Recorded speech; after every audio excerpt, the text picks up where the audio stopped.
My business partner told our investors I built this company alone. He just showed up for meetings. They believed him. I didn't argue. I just walked out and called my lawyer. By morning, he learned who actually owned the patents. The conference room smelled like expensive coffee and ambition. 23 investors. I counted them while Marcus was setting up his laptop, connecting it to the projector with that casual confidence he'd perfected over 3 years of partnership. 23 people representing approximately $12 million in Series B funding. The kind of money that would take our company from promising startup to legitimate player. Our company. Except Marcus kept saying my company in his prep emails. I told myself it was just nerves. Just Marcus being Marcus. A little too focused on himself, but ultimately harmless. We were partners. 50-50 split. Equal ownership. We'd signed the documents in his lawyer's office 30 months ago. Shaken hands. Talked about building something that mattered. The presentation began at 10:07 a.m. Marcus clicked to the first slide. Our logo. The one I'd designed at 2 a.m. in my garage, tweaking pixels until it felt right. Tech Vault. Clean. Modern. Professional. Good morning, Marcus said, flashing that smile. The one that had convinced me to partner with him in the first place. Warm. Trustworthy. Thank you all for being here. I'm Marcus Chen, founder and CEO of Tech Vault. Founder. Singular. My stomach twisted slightly, but I pushed it down. Semantics. He probably just meant to say co-founder and forgot. Marcus clicked to the next slide. My slide. The one showing our proprietary encryption algorithm, the breakthrough that made everything else possible. 3 years of research. 18 months of development. Countless nights in my garage,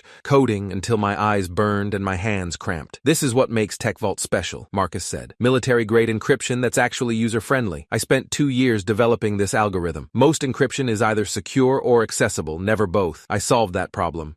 Not we. My hands went cold. The technical architecture is complex, Marcus continued, clicking through slides I'd created, explaining concepts I'd discovered. But the core innovation is elegant. See this pathway here? That's what makes simultaneous security and speed possible. Took me 18 months to figure that out. An investor raised her hand. Diane Fitzgerald, managing partner at Crestview Capital. I'd met her twice before. She'd asked good questions, technical questions, the kind that showed she actually understood technology instead of just throwing money at buzzwords. Marcus, this is impressive work, she said. And your partner, David? She looked at me. What's your role here? Marcus smiled. That easy, charismatic smile that made people want to trust him. David's great for moral support, he said. Shows up to meetings, gives feedback on presentations, but let's be honest, he gestured at the screen, at my algorithm, at my architecture, at my 3 years of work. I built this company, alone. The room nodded. Several investors looked at me with something that might have been pity. Poor David. The friend who got carried along, the dead weight. I sat there, fingers tapping against the conference table, my nervous habit, the one that drove Marcus crazy, waiting for him to correct himself, to laugh and say he was kidding, to acknowledge that I'd built every single line of code currently running on our servers. He didn't. He kept talking. Another investor leaned forward. Thomas Wu, venture capitalist, Stanford MBA, 20 years of experience written across his expensive suit. So we're really investing in Marcus's vision and execution? His technical expertise? Exactly, Marcus said. He was standing taller now, feeding off their attention. David's a nice guy, reliable, but this company exists because of me. The late nights, the sacrifice, the innovation, all me. My phone buzzed in my pocket. I pulled it out under the table. A text from Sarah, Marcus's executive assistant, the one he'd hired 6 months ago. I'm so sorry. He told me to book this meeting without telling you the agenda. I thought you knew. So this was planned. This wasn't a mistake or nerves or Marcus getting caught up in the moment. This was deliberate. Marcus advanced to the next slide, the one about our growth trajectory, our user acquisition, our revenue projections, all built on technology I'd created. Moving forward, he said, I think it makes sense to restructure ownership. Bring in someone with actual technical expertise to replace David in an operational role. Someone who can contribute at the level the company needs. David can stay on in an advisory capacity if he wants. Equity adjustment to reflect actual contributions. Advisory capacity. Equity adjustment in the company I'd founded with the technology I'd invented. One investor, I didn't catch his name, actually laughed. Makes sense. No offense, David, but you can't expect equal ownership when you're not doing equal work. The room murmured agreement. I stood up. 23 pairs of eyes turned to me. I grabbed my laptop, my notebook, my bag. Where are you going? Marcus asked. His smile faltered, just slightly, a crack in the performance. Home, I said. My voice was calm, eerily calm. You clearly don't need me here. David, come on. He moved toward me, hand extended like he was calming a spooked horse. Don't be dramatic. I'm not being dramatic. You just told 23 investors that I show up to meetings and provide moral support, that I don't do equal work, so I'm leaving. Good luck with your pitch. David, I walked out. The conference room door closed behind me with a soft click. The hallway was silent. My hands were shaking. I'd met Marcus 3.5 years ago at a startup networking event in San Francisco. I'd been working alone for 6 months at that point, developing the encryption algorithm in my garage in Palo Alto. I had the technical skills, credentials, Stanford CS degree, 8 years as a senior engineer at various tech companies, but I had no business experience, no connections, no idea how to turn my breakthrough into an actual company. Marcus had the opposite problem. MBA from Wharton, 5 years in venture capital, a network that included half the investors in Silicon Valley, but no technical product. He'd been looking for something to build a company around. We'd talked for 2 hours at that networking event. He'd understood immediately what made my encryption algorithm special. This could be huge, he'd said. Military contracts, enterprise clients, maybe even consumer applications, but you need help bringing it to market. He'd been right. I couldn't do it alone. I was a coder, not a businessman. I needed someone who could pitch to investors, negotiate deals, build partnerships. We'd formed the company a month later, 50-50 split, equal partners. Marcus would handle business and fundraising. I'd handle technology and product development. It had worked beautifully for 3 years, or so I'd thought. Now, sitting in my car in the parking garage beneath Marcus's rented office space, I was replaying every conversation we'd ever had, every meeting, every decision, looking for the moment when we became I in his mind, when partner became liability, when creator became moral support. My phone rang. Janet Morrison, my lawyer, the one I'd retained when we first formed the company, back when I'd been smart enough to protect myself legally, even though I'd trusted Marcus personally. Janet, I said, I need you to draft a cease and desist. Tonight. David? Her voice was sharp, alert. What happened? Marcus just told a room full of investors that he built the company alone, that I just show up to meetings, that I don't do equal work. He's planning to restructure ownership and push me into an advisory role. Silence on the other end. Then, David, remind me, whose name is on the patents? Mine. All 7 of them. I filed individually before we even formed the company. You told me to do that, remember? I remember very clearly. And the core algorithm, the encryption architecture, I wrote every single line, alone, in my garage, 6 months before Marcus even knew it existed. What about the IP licensing agreement? I closed my eyes, remembering. The company licenses all the patents from me personally. Marcus's lawyer suggested that structure to save on corporate taxes. He said it would be more efficient. I could hear Janet smile through the phone. Oh, he's fucked. How fast can you move? Papers drafted in 2 hours, filed by morning. David, do you want to do this? Once we send that cease and desist, there's no going back. The company won't be able to use any of your patents. All product development stops. All sales stop. Everything stops. He called me moral support, I said quietly, in front of 23 investors. He planned this. He was going to take everything I built and push me out. Then let's make sure he understands exactly what he's losing. That night, I didn't sleep. I sat at my kitchen table, the same one where I'd sketched the first encryption pathway on a napkin 4 years ago, reviewing every document from our partnership, every email, every text message, every Slack conversation, looking for evidence, building my case. There were hundreds of messages where Marcus acknowledged my work, where he thanked me for solving technical problems, where he explicitly stated that I'd created the core technology. Marcus, 2/14/2022, 11:43 p.m. Dude, you're a genius. That optimization you coded just cut processing time by 60%. We're going to kill it with this. Marcus, 7/3/2022, 8:17 a.m. Investors loved the demo. Your algorithm is what's making this company valuable. Thank you for building something so incredible. Marcus, 11/29/2022, 3:22 p.m. David's encryption architecture is the foundation of everything we're doing. Without his innovation, we'd just be another security company. That last one was from an email to potential investors 7 months ago, when it was convenient to acknowledge my contributions, before he'd decided I was expendable. At 6 a.m., my phone rang. Marcus. I let it go to voicemail. He called again at 6:03, 6:07, 6:12, 6:15, 16 times in 90 minutes. I didn't answer any of them. At 7:42 a.m., Janet texted, cease and desist delivered to Marcus Chen and TechVault Inc. As of 8 a.m. today, the company no longer has rights to use any of your patented technology. All products must be pulled from sale immediately. All development must cease. Violation will result in immediate legal action. At 8:03 a.m., my phone exploded. Marcus calling, the investors calling, our staff calling. Sarah, Marcus's assistant, texting, what's happening? Marcus is losing his mind. The lawyers are here. Everyone's panicking. I turned my phone face down on the table and made coffee. Let it ring. At 9:17 a.m., Marcus called for the 23rd time. I answered. What the hell did you do? He was screaming. Actually screaming. I'd never heard him raise his voice in 3 years. You can't pull the patents.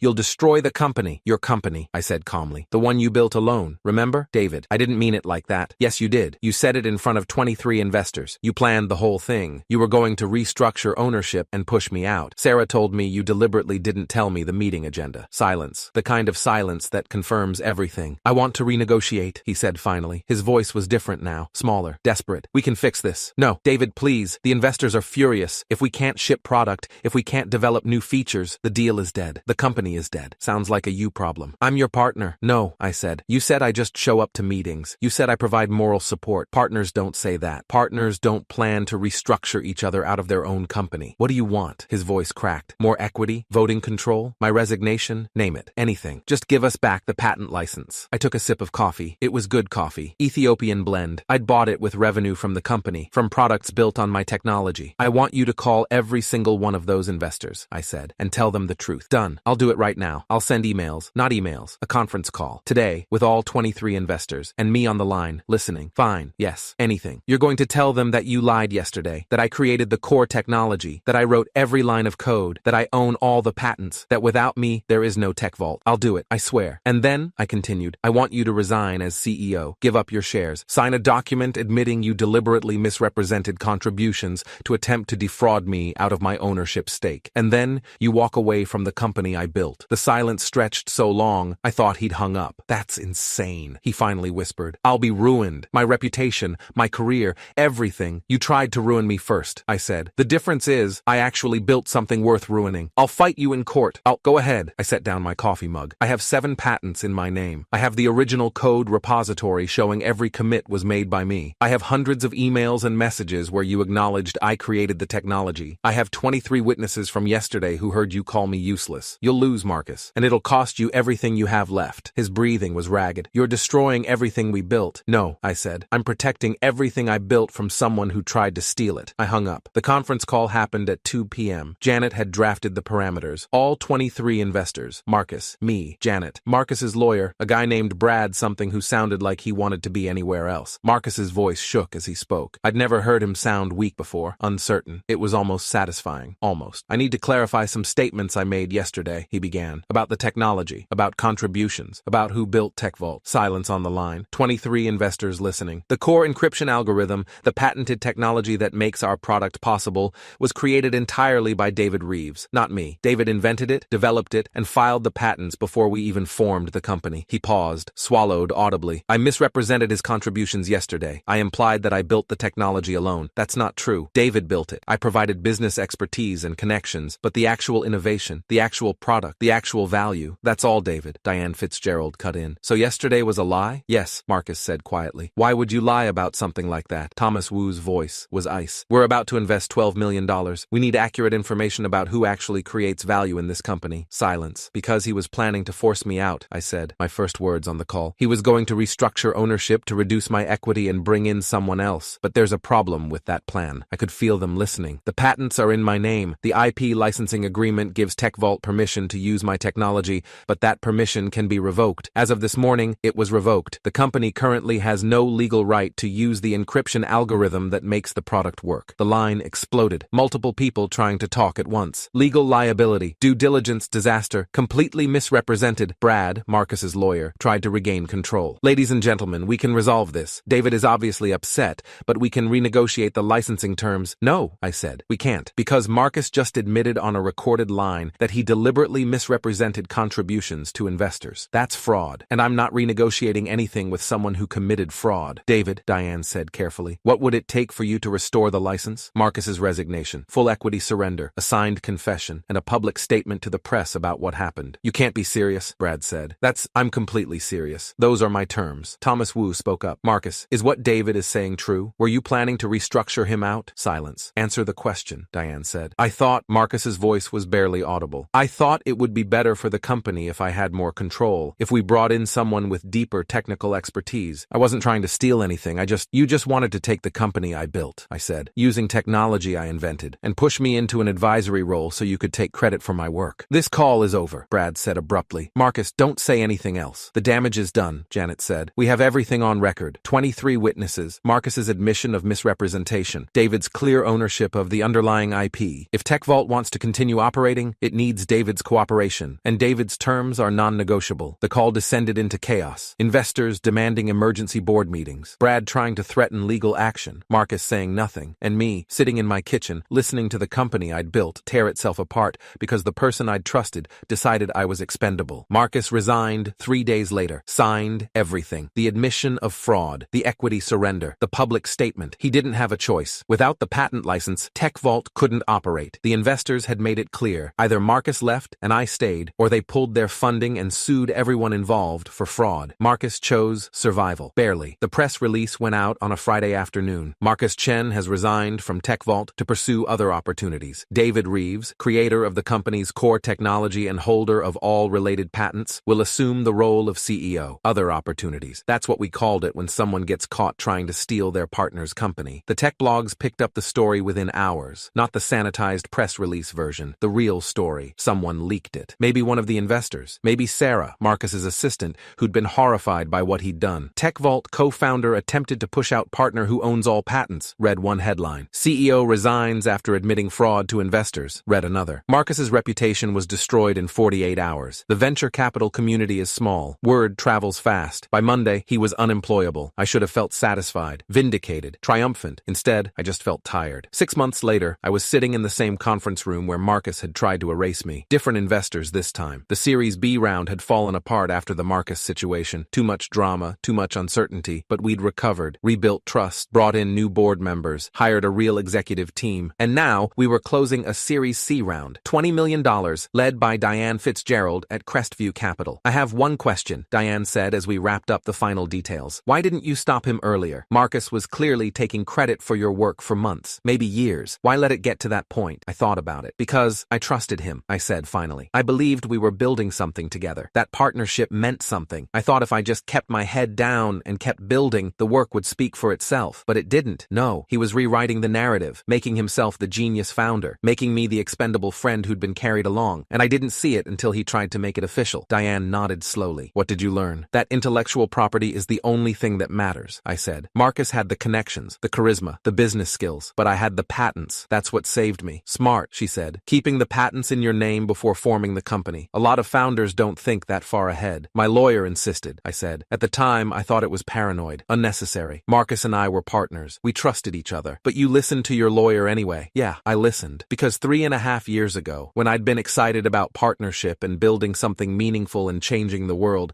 Janet had sat across from me in her office and said very clearly, David, I hope Marcus is trustworthy. I really do. But hope isn't a legal strategy. File the patents in your name, just in case. Just in case your partner tries to steal everything you've built. Just in case we becomes I in his mind. Just in case you need to walk out of a meeting and make a phone call that destroys his career and saves yours. I saw Marcus once after he resigned, 3 months later. Coffee shop in Palo Alto. I was there to meet with a potential hire. He was there alone, laptop open, looking smaller somehow, diminished. Our eyes met across the room. He stood, walked over. David, he said. Marcus, can I? He gestured at the empty chair at my table. Just for a minute? I should have said no, but I nodded. He sat. I'm sorry, he said, for what I did, how I did it, all of it. Okay. I convinced myself it was justified, that I was the one making the company successful, that you were just the technical guy and I was building the business. I lost sight of who actually created the value. You tried to steal my company, Marcus. I know. He stared at his hands. I've been in therapy, trying to figure out why I did it. My therapist says it's ego, that I couldn't handle not being the genius, that I needed to be the one who built something from scratch. Did you tell your therapist you tried to commit fraud against your business partner? He flinched. Yes. What did they say? That I destroyed the best partnership I'd ever have because I couldn't share credit. We sat in silence. I'm working at a consulting firm now, Marcus said. Junior level. Starting over. No one in VC will touch me. Every tech company in the valley knows what I did. What did you expect? I don't know. I guess I thought... He trailed off. It doesn't matter what I thought. I was wrong. You built something incredible, and I tried to take it because I was insecure and arrogant and stupid. Yes, I said. You were. He stood. I hope Tech Vault succeeds. I really do. You deserve it. He walked away. I watched him leave. This person I'd trusted, who I'd built a company with, who'd tried to erase me and steal 3 years of my work, and I felt something unexpected. Not anger, not satisfaction, just nothing. He'd already lost everything. His reputation, his career, his future in the industry he'd spent a decade building connections in. I didn't need to punish him further. The truth had done it for me. Tech Vault is worth $340 million now. We closed the Series C with Crestview Capital, hired an incredible team, landed contracts with 3 Fortune 500 companies and the Department of Defense. The encryption algorithm I developed in my garage, the one Marcus tried to claim he'd built alone, is now protecting data for millions of users. I'm the CEO, sole founder on all the press materials, 100% of the equity, minus what I've granted to employees and what the investors own. Last week, someone asked me in an interview what I'd learned from the Marcus situation. I thought about it carefully. I learned that you can't assume good intentions, I said. Even with people you trust, you have to protect yourself legally, document everything, and most importantly, never give up control of your intellectual property. The interviewer pressed, do you regret partnering with Marcus? No, I said. He taught me something valuable. He taught me that the person who owns the patents owns the company. Everything else, the charisma, the connections, the business skills, that's all replaceable. But if you create something genuinely innovative and and you protect it legally, no one can take it from you. Not even your business partner, especially not your business partner. Because Marcus had been right about one thing. I did just show up to meetings. I showed up to meetings that discussed technology I'd invented, products I'd architected, patents I'd filed, innovations that existed because I'd spent 18 months in my garage, coding until my eyes burned, solving problems that Marcus couldn't begin to understand. He'd thought he was the irreplaceable one, the visionary, the founder who mattered, and maybe in a different world where I hadn't listened to my lawyer, where I'd filed the patents under the company name instead of my own, where I'd trusted instead of verified, maybe in that world he would have been right, but not in this one. In this world, the partner who tried to restructure me into an advisory role learned a fundamental lesson about how technology companies actually work. You can replace a CEO, you can replace a business development person, you can replace the charisma and the connections and the ability to pitch investors, but you can't replace the person who owns the patents. You can't replace the engineer who built the algorithm that makes your entire company valuable. You can't replace the founder who shows up to meetings about technology only he understands. And when that founder walks out of your conference room and calls his lawyer, when he revokes the license that lets you use his intellectual property, when he forces you to admit in front of 23 investors that you lied about building the company alone, that's when you learn the difference between being charismatic and being irreplaceable. Marcus learned that difference at 8:03 a.m. on a Tuesday morning when his phone exploded with panicked calls and he realized that "I built this company alone" becomes "I destroyed this company alone" the moment the actual builder takes his patents and walks away. I built TechVault, not Marcus. And when he tried to take credit, tried to erase me, tried to restructure ownership, I didn't argue. I didn't fight. I didn't defend myself in that conference room. I just walked out, called my lawyer, and let him learn who actually owned the foundation his career was built on.